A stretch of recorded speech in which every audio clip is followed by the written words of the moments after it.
শুভ সকাল। আজ বৃহস্পতিবার ২৯ মে ২০২৫ খ্রিস্টাব্দ, ১৫ জ্যৈষ্ঠ ১৪৩২ বঙ্গাব্দ, পহেলা জিলহজ ১৪৪৬ হিজরি।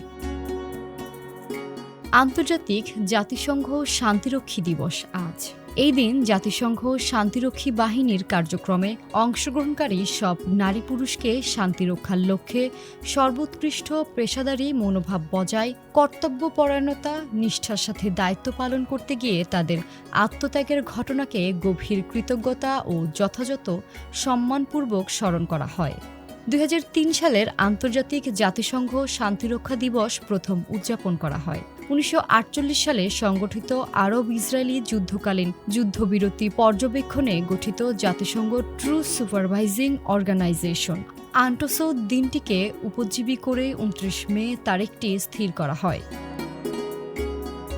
আজ আন্তর্জাতিক এভারেস্ট দিবস। ১৯৫৩ সালের আজকের এই দিনে নিউজিল্যান্ডের স্যার এডমন্ড হিলারি এবং নেপালের তেনজিং নোরগের শেরপা মানব ইতিহাসে প্রথমবারের মতো বিশ্বের সর্বোচ্চ পর্বতশৃঙ্গ এভারেস্টের চূড়ায় আরোহণ করেন। ৮,৮৪৮ মিনিট বা ২৯,০২৯ ফুট উচ্চতার এভারেস্ট বিজয়ের এই দিনটি স্মরণে রাখতে প্রতি বছর ২৯ মে আন্তর্জাতিক এভারেস্ট ডে হিসেবে পালন করা হয়। আজ বাংলাদেশের অভিনয় জগতের উজ্জ্বল নক্ষত্র কিংবদন্তি অভিনেতা হুমায়ুন ফরিদির ৭৩তম জন্মদিন।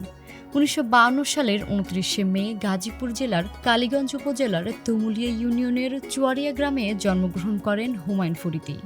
জাহাঙ্গীরনগর বিশ্ববিদ্যালয়ে পড়ার সময় তিনি জড়িয়ে পড়েন নাট্যাঙ্গের সঙ্গে।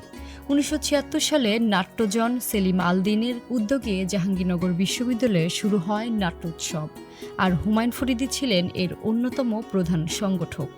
এরপর ৮০ দশকের নির্মাতা তানভীর মোকাম্মেলের হুলিয়া নামে একটি স্বল্পদৈর্ঘ্য চলচ্চিত্রের মাধ্যমে বড় পর্দায় পা রাখেন হুমায়ুন ফরিদি। পরবর্তীতে বাংলা সিনেমা জগতের এক অধ্যায় হয়ে ওঠেন তিনি।